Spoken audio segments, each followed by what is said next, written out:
लड़के के पिता ये प्राथमिकी दर्ज करते हैं कि इसको मार करके डुबा दिया गया और चारों दोस्तों को अभियुक्त बनाते हैं, दो और को बनाते हैं। और बाहर ये परसेप्शन बनने लगता है गोपालगंज गांव के बाहर कि सही में किसी हिंदू लड़के की मस्जिद में बलि दे दी। लगता है कि बच्चा डूब के नहीं मरा है, बच्चा को डुबा करके मारा गया है या मार करके डुबा दिया गया है।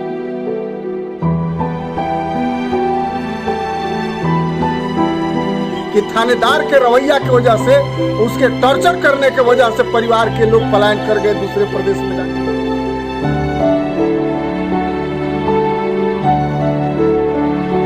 ठीक है ना, आपको न्याय दिलाएंगे, ठीक है ना, और तभी हम लोग चैन की नींद सोएंगे, ठीक है ना। ये आपके माटी, आप नहीं है, आपके घर की माटी का कसम खा के जा रहे हैं, ठीक है। प्रणाम।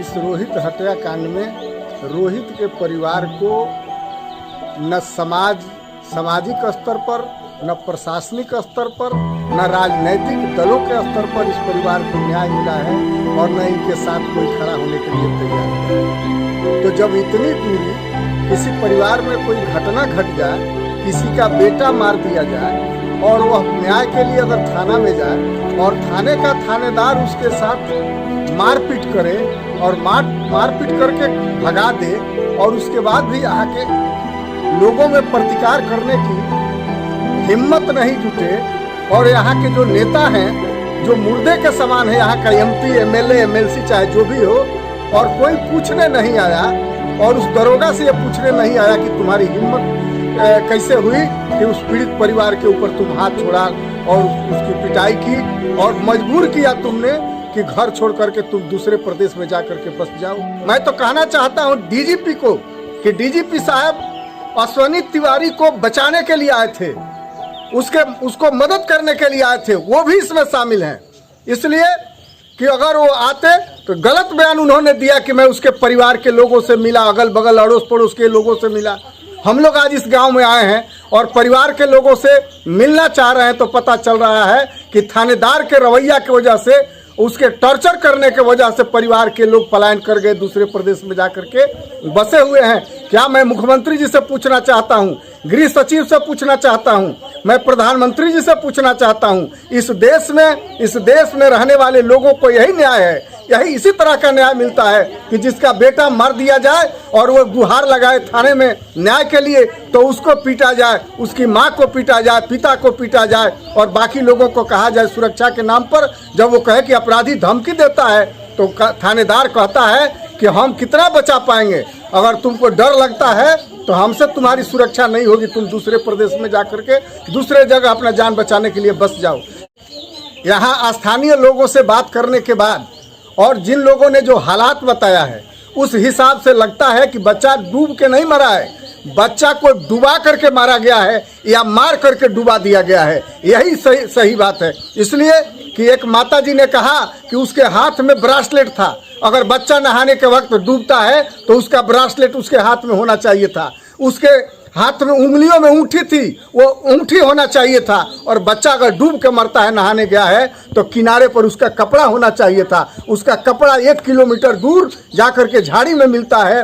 ये निश्चित रूप से ये साबित करता है कि ये हत्या हुई है और हत्या करने वाला ताकतवर आदमी है और पुलिस को अपने प्रभाव में लेकर के इस मामले को रफा दफा करने का काम किया है।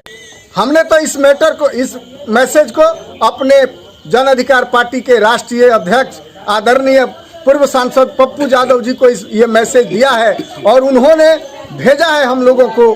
चूंकि लॉकडाउन के वजह से पुलिस प्रशासन लोगों को आने नहीं दे रहा था, गाड़ियां नहीं चल पा रही थी, इसलिए हम लोगों को भेजे हैं, आए हैं और वस्तु स्थिति पता लगा करके ये सारी चीज़ें बताई जाएगी। और आदरणीय पप्पू यादव ने कहा है कि इस लड़ाई को हम लड़ेंगे और इस लड़ाई को लड़ने में चाहे जितना ताकत लगे उतना ताकत लगा करके उस परिवार को न्याय दिलाने का काम करेंगे।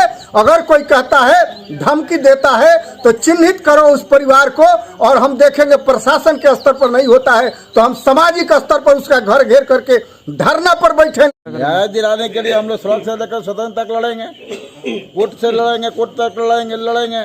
जितना भी कहना ऐसी होगा, हमारे पार्टी जन अधिकार पार्टी पप्पू यादव जी हम लोगों का जो माननीय राष्ट्रीय अध्यक्ष है, वो न्याय दिलाने के लिए वो हर संभव प्रयास करेंगे। हम तो बहुत पहले से कहते रहे हैं कि यह जो वर्तमान में जो माहौल है बिहार का, और जिस तरह से सत्ता शासन प्रशासन का रवैया है, उसमें न्याय की उम्मीद अब सरकार से मत कीजिएगा। रोहित जायसवाल की मौत एक मिस्ट्री है और इन मिस्ट्री को खत्म होना चाहिए। इसमें अपराधी चाहे वो कोई ताकतवर आदमी हो अथवा पखंडी कोई मौलवी पंडित हो, सवाल उसका नहीं है। सवाल है कि सत्ता शासन का जो क्रूरता दिखाई दिया सोशल मीडिया पर भी है। और डीजीपी साहब, आप खाना पूर्ति करना बंद कर दीजिए। एक अपराधी जो यहाँ का दरोगा है, उस मौत का सबसे बड़ा जवाबदेह है और उस पर एफआईआर होना सबसे पहले महत्वपूर्ण होना चाहिए दरोगा पर। और ये कौन लोग है जो पैसे से दरोगा को खरीदा, इसकी जांच हमारी पार्टी, हमारे यहां सभी लोग करेंगे। जरूरत पड़ी कोर्ट में हम इंटरवेनर बनेंगे रोहित जायसवाल के न्याय के लिए। रोहित जायसवाल का न्याय होना इस इलाके के लोगों की इज्जत और सम्मान की बात है। मैं बताना चाहता हूं, मैं कोई भी धार्मिक और जातीय बात नहीं करूंगा और न करना चाहता हूं, लेकिन आगाह करना चाहता हूं तमाम लोगों को जो धर्म पखंड के नाम पर, ये कौन है मौलवी, कहां से इसको पैसा इतना आया, कैसे फरार है, इस मिस्ट्री को खत्म करना चाहिए सबसे पहला। एक दूसरा, वो जो लड़का, क्या नाम था चाची लड़का का, कौन कुशवाहा बताइए आप? प्रियांशु कुशवाहा। ये चाची बता रही हैं, ये कौन है प्रियांशु का कुशवाहा? लाइनर इस मौत का, इस मिस्ट्री मौत का। जब तक इस मौत का सीबीआई जांच नहीं होता, उत्तर प्रदेश उनका चला जाना, ये हम बिहार के लोगों के लिए, गोपाल के गंज के लोगों ने नाक कटने के बराबर है। नाक कट गया है हम सबका। ये धरती है महापुरुषों की धरती है, नाक कटवाने वालों की धरती नहीं है। पहला कोशिश हमारे नेता पप्पू यादव जी हर घटना, हर मौत पर संज्ञान, चाहे अखबार मीडिया ले अथवा नहीं ले, खुद लेते हैं। और उसी संज्ञान खुद लेने के बाद पूरी एक जांच कमेटी पार्टी की ओर से एक शिष्टमंडल उन्होंने भेजा है। हम तमाम छपरा, सिवान, गोपालगंज के सभी लोग आज यहां आए हैं जनाधिकार पार्टी की ओर से। और सीधा कुछ नहीं, पहला दरोगा को मौत का जिम्मेवार मानते हुए डीजीपी साहब स्पेशल इंक्वायरी करवाइए, नीतीश कुमार स्पेशल इंक्वायरी कराइए। कोई बलि का बकरा नहीं बनेगा, लेकिन कोई बलि भी नहीं चलेगा। मैं बताना चाहता हूं, यह राज्य की सरकार पर भरोसा होता तो हमारा राजेश जायसवाल 2 बेटी और 1 बेटा को लेकर के, जो मात्र बचे हुए मात्र 5 आदमी का परिवार है, चला जाता। और सबसे धिक्कार यहाँ के तमाम जनप्रतिनिधि, खासकर एमपी और एमएलए, मैं आप सबके माध्यम से उन लोगों को, तमाम लोगों को बताना चाहूंगा, अरे झूठा ही सही कहीं आग करके हाल चाल आंसू पूछ तो लेते। आए आए कोई एमएलए एमपी भाई? यहाँ हैं आप लोग? आए आप लोग? नहीं आए ना? मुखिया जी भी नहीं आए, कोई नहीं, जिला परिषद अब सोच लीजिए मुखिया तक नहीं है। कि उसने पैसा किसको किसको खिलाया। दरोगा को, तमाम जनप्रतिनिधियों को। अब बचेगा बिहार जब नेता घूसखोर, पुलिस घूसखोर, अफसर घूसखोर। अब तो डर है कि कहीं कानून को भी नहीं खरीदे। लेकिन इस देश में न्याय जिंदा है, ऊपर वाले पर भरोसा है। इस रोहित जायसवाल को न्याय मिलेगा,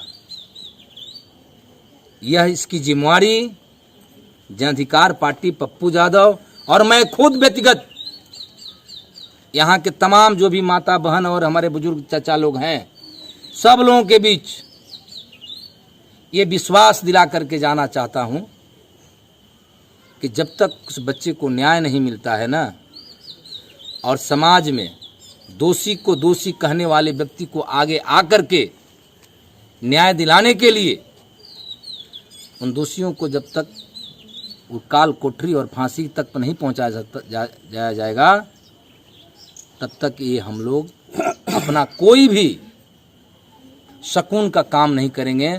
शकून खत्म करके उसको न्याय दिलाने का काम करेंगे। लड़के के पिता ये प्राथमिकी दर्ज करते हैं कि इसको मार करके डुबा दिया गया और चारों दोस्तों को अभियुक्त बनाते हैं, 2 और को बनाते हैं।